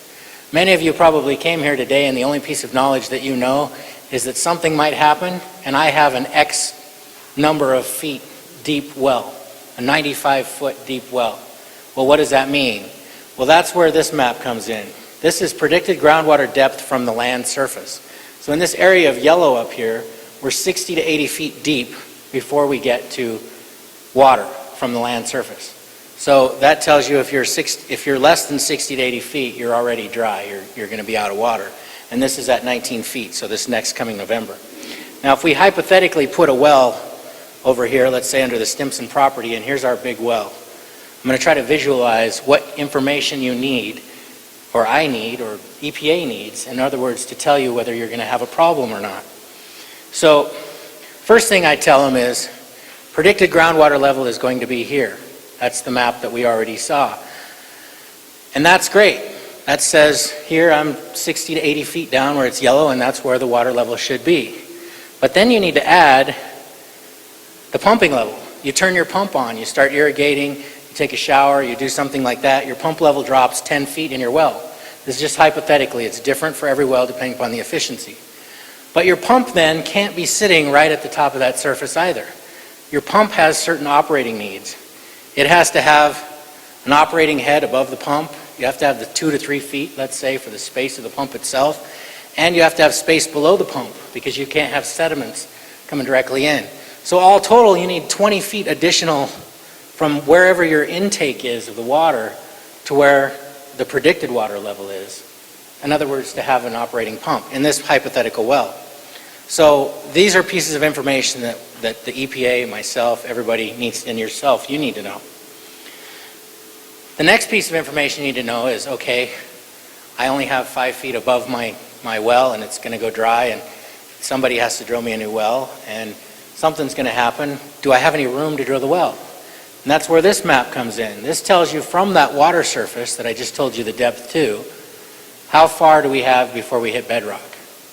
And that's where, here the yellow, we have 20 to 40 feet in this area, and then it drops down in the yellows to the reds where you actually have 0 feet. So if you're sitting up here, then you probably, after stage 2, you're not going to have any room, you're going to run right into bedrock. And that's where it starts to become more complicated. And that's why we can't give you just simple answers. So, what's next? We're going to refine the current model predictions. We're going to assist the EPA, identify areas of concern, as Russ said. We're going to continue our field measurements. You'll still see me out there every month collecting field measurements. We're going to recalibrate the model that we already have after the next drawdown. And we're going to predict final groundwater levels after the dam is removed. And then we'll see where we're at after that. And that's it. Questions? Yeah. Well, first I want to thank you for those next presentation. Very interesting. I guess my question is to you, Russ. In April, when you were here, you indicated that EPA anticipated 50 failure or 50 wells that you had provided. That's what we budgeted for. So, how many wells did they fail? We've replaced, I think, around 22 wells. So, and we don't know how many. We're going to, we have an idea, 10 to 20 wells preemptively, and then we don't know how many we're going to have to react to after that. That's how much we originally budgeted for. That doesn't mean that's the limit. We will replace whatever's out there. If it costs us more, it costs us more. So that's just the way it is. At the beginning of any project, we try to get a handle on relative numbers and cost. So. Anybody else? Yes. I have a couple of questions. Basically, what's causing the water table to drop, the well going dry right now, is pumping the water pond is going to reduce the moisture in the sediment. Is that right? No, that's not right. In the localized area where Envirocon is actually doing the pumping, that's true, they're dewatering the sediments. However, let me just take you back here to a Piltsville well. This is actually data which was collected in the well between where the dewatering is happening and the Piltsville area wells that went dry. And here you can see what was happening in that actual well throughout the last year. There was 2 feet more water here than there was back in March. The wells didn't go dry in March. The wells went dry. This red box indicates the dewatering event that happened from 300 gallons per minute to 3,000 from Envirocon. The wells went dry here even though there's more water in the system. And the reason they went dry there is because everybody turned their water on to irrigate their lawns, and it's a close-knit neighborhood, and so you get this localized lowering.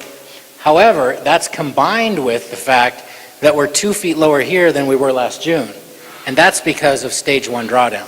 So stage 1 drawdown lowered it slightly, And then when you turn your pumps on, even though there's more water in the system than there was a few months earlier, the combined effect between the higher usage and the first drawdown is what made the wells go dry. Combined also with the fact, I believe Russ can help me out on this, but I think the wells that went dry were 12 feet and 17 feet, 13 and 17 feet hand-dug wells, so, yeah.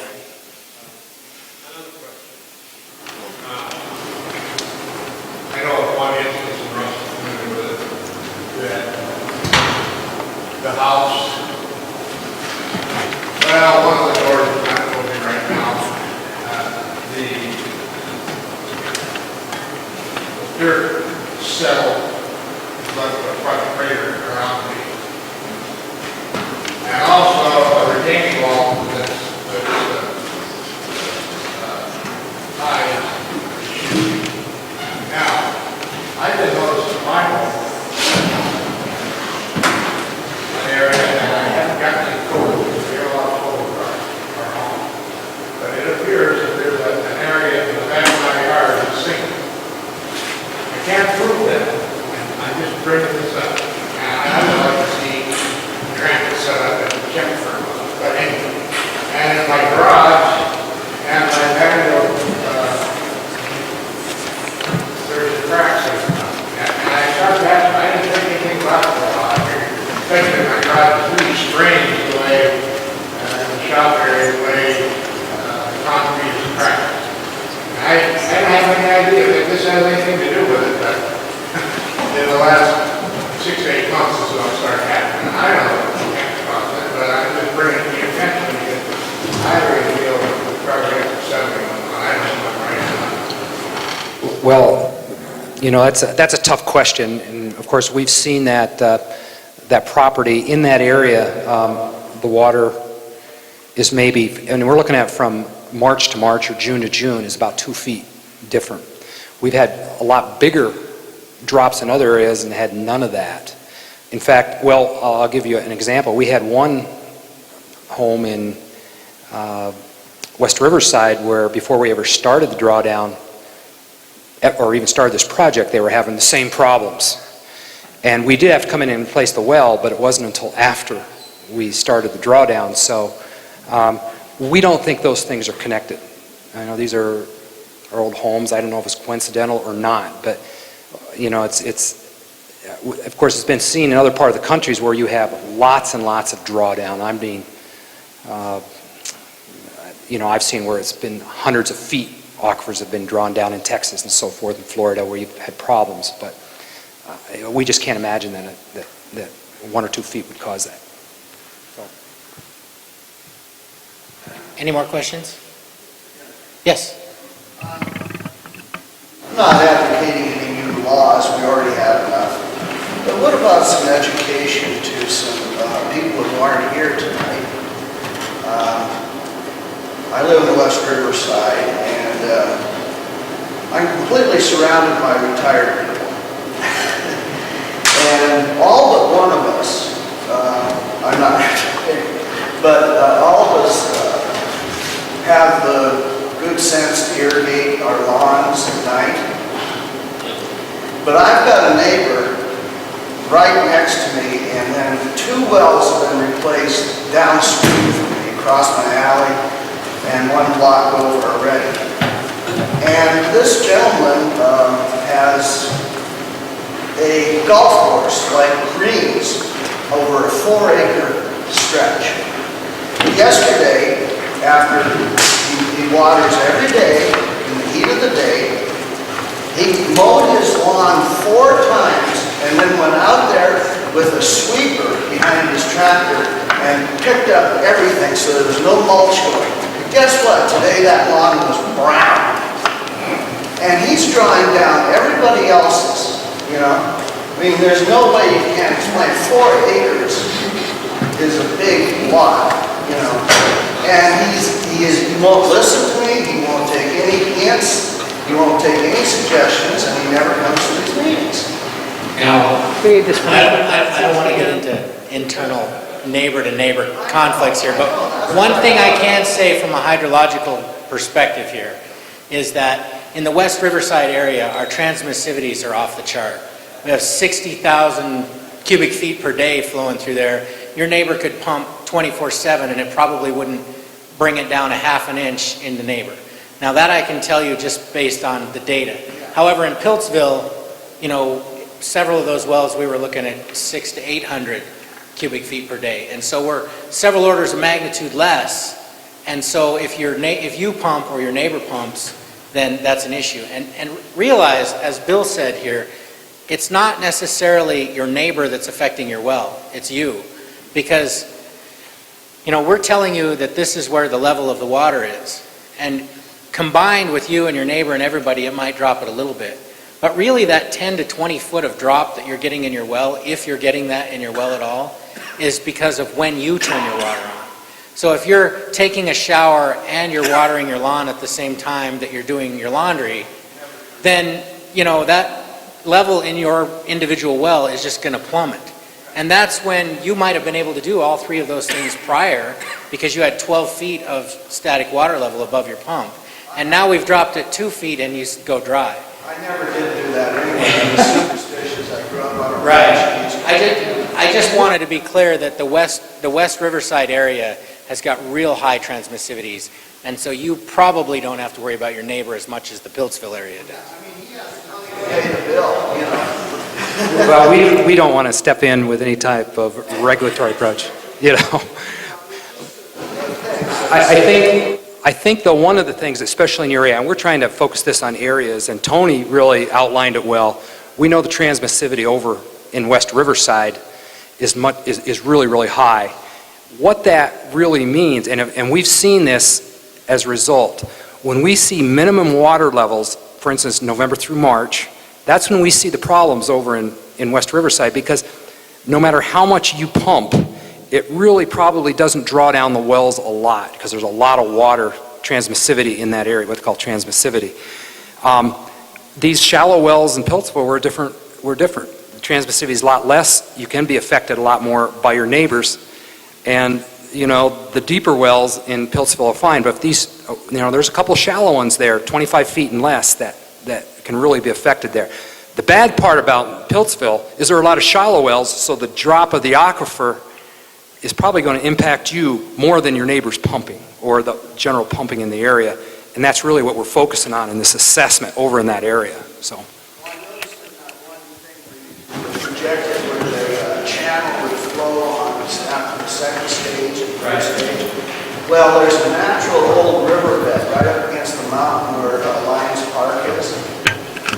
I would speculate that people that are in lower areas would probably be, that would represent the channel, would it?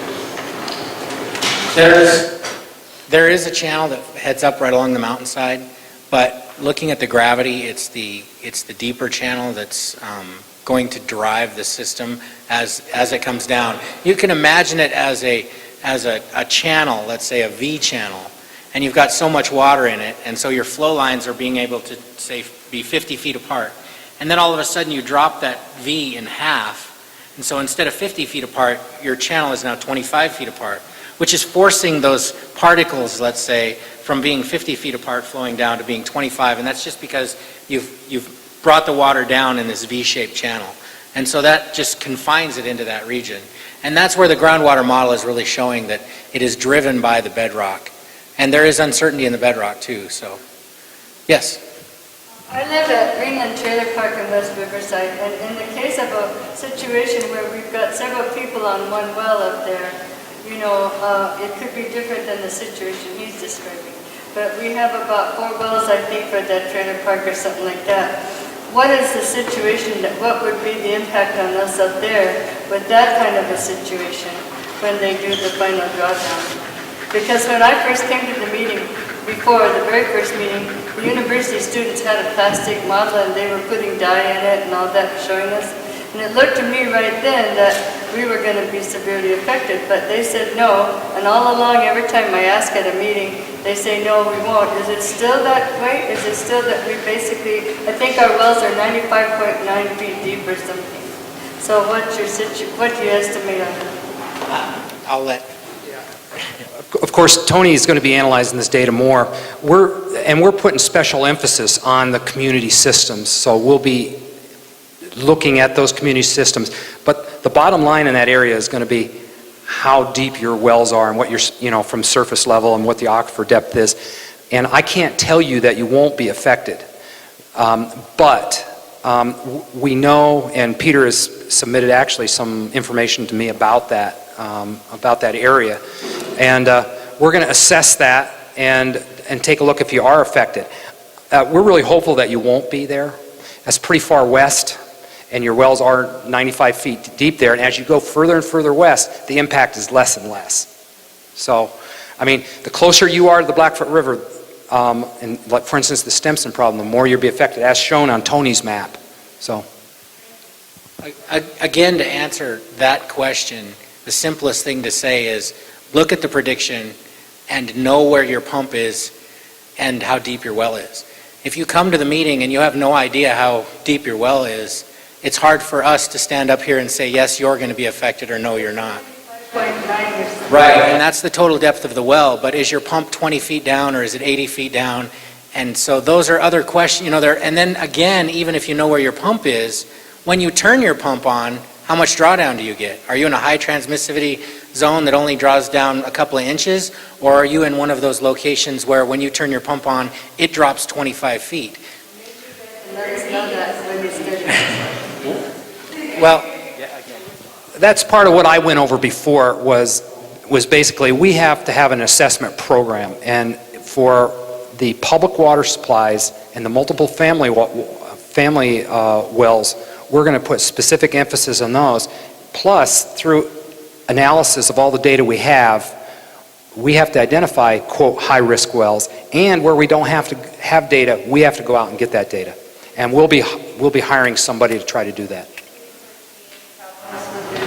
New wells that have already been drilled? No, with the new wells that we've put in, what we've directed the well drillers to do is make sure that we have at least 40 feet of standing water in the well casing. Now again, there's a transmissivity issue. If you could draw even if we have, let's say, 5 additional feet, you still have 35 feet.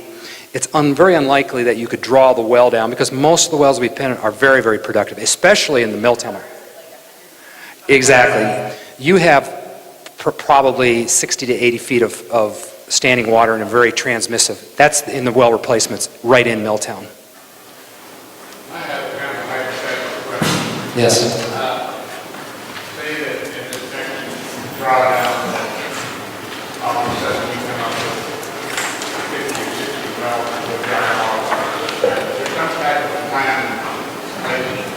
How are you going to handle that? Well, first of all, yeah, it's hypothetical, but we're going to have a preemptive program to try to get the high-risk ones first, and there might be 20 there. I don't know how many there's going to be. That's something we want, Peter and Tony and Keith and I will all be involved with.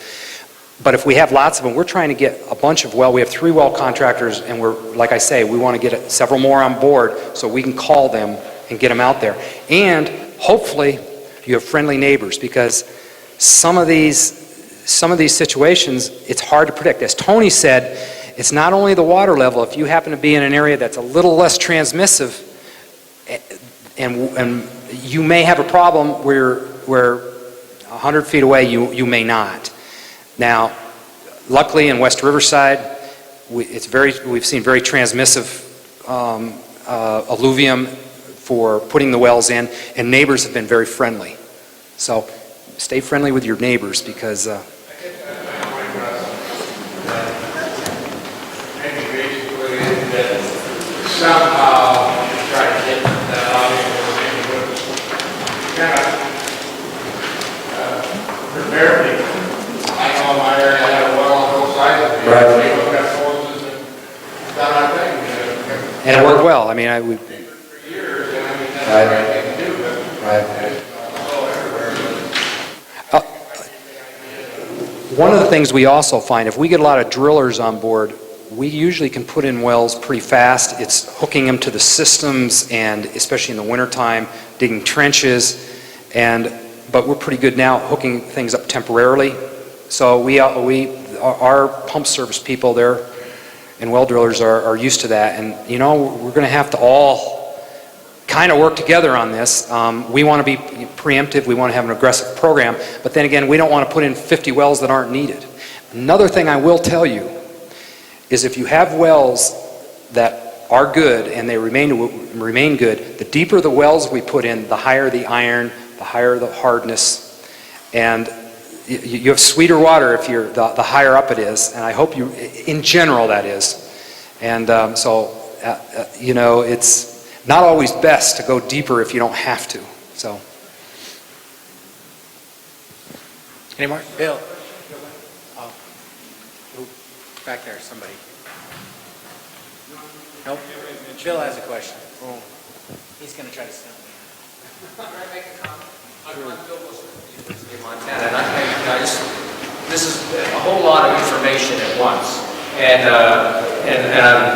because you all have wells, most all of you have wells, I'm sure you basically understand what's happened. But the idea is that you've been doing this forever, right? I mean, this is not, I mean, you've been pumping, your neighbors have been pumping, and so it's not like you're not going to stop pumping. That's not the idea. I think what I hear Russ saying is that they're going to attempt to fix the problem if the drawdown creates a problem. So the idea is that the wells and the drawdown that you're having in your wells now are no different than they were, you know, last year or the year before or whatever. That's been going on ever since you've lived in the area and people have moved in and things. So it's not your neighbor to point to and say, oh, they're causing my problem. Of course.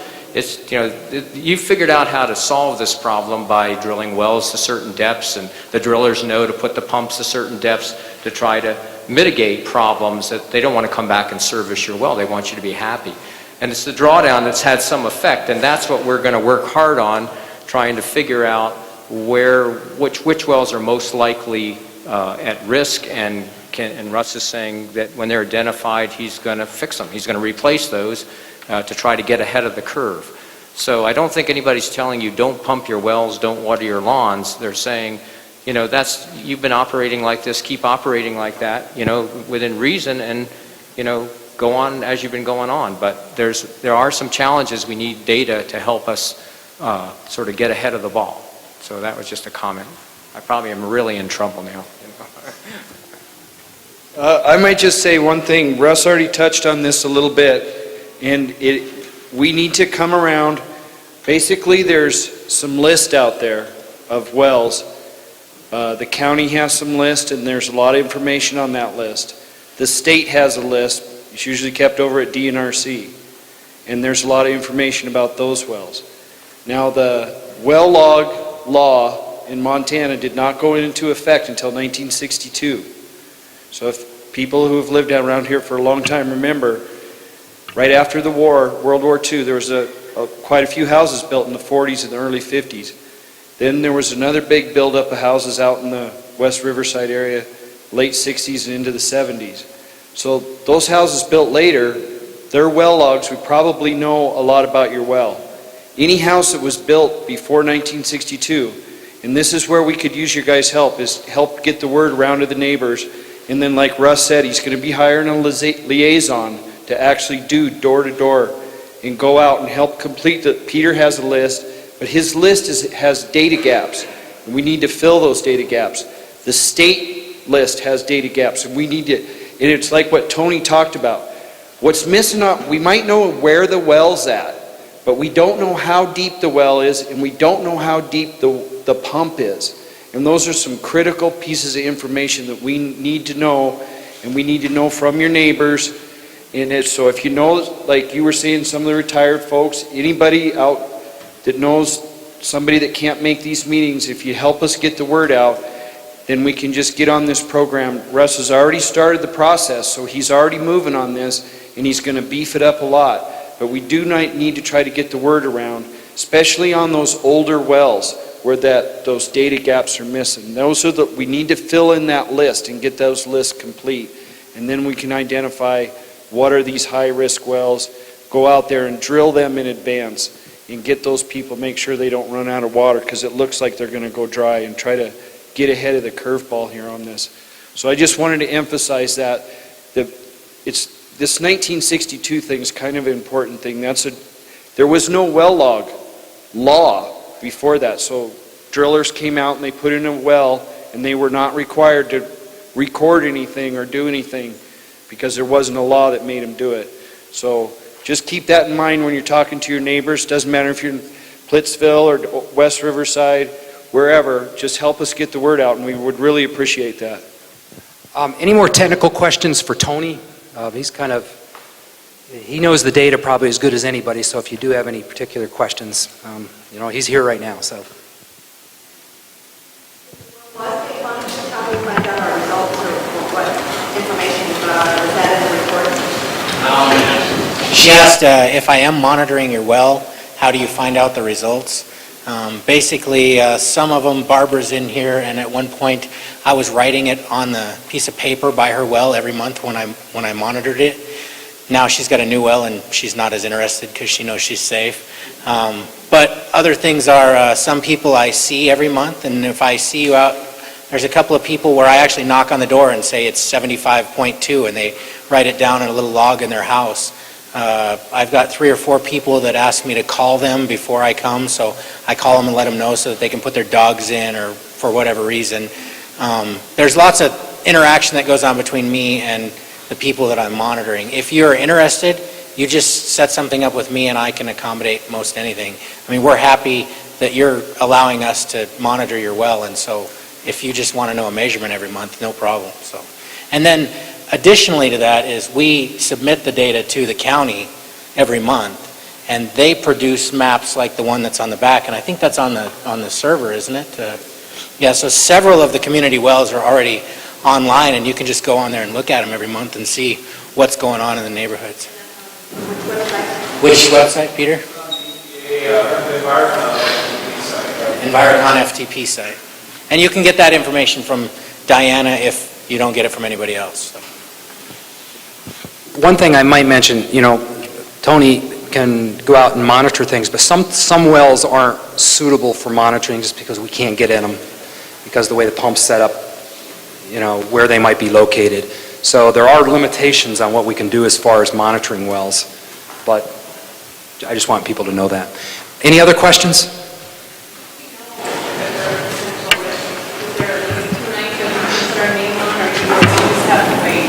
Well, we can actually, basically, is there a list you can get on now that you think you might be at risk? Yeah, Diana, why don't you set up a sign-up sheet, and we can do that. It's likely, what we'll do is we'll see, because we're going to come up with our own list, and you may be on that list, and we'll be coming up that list in the next month and a half or so. And you may not be on that list, or you may not be on that list, and we'll tell you why you aren't on what we'll call the high-risk list. Sure. I have a copy of the well inventory back here if you want to look up the well on your property, and we can do that. And the area that, I just want to make sure everybody heard this, because the area that we're most interested in for the drawdown is the West Riverside Pine Grove area, and so that's where the focus is going to be, on the unknown wells. There's 43 wells in those neighborhoods that we have no information on. So it's not a huge number, but 43 wells that we need to collect. And there were some old wells that have been inventoried by ARCO 10 years ago, so it's not all the old wells that have no information. So the well inventory is back on the back table if you want to look up the information, and you can call us anytime. Any other questions? Okay, I want to thank you all for coming. I want to thank Tony and Doug as well. Thank you for the presentation. So.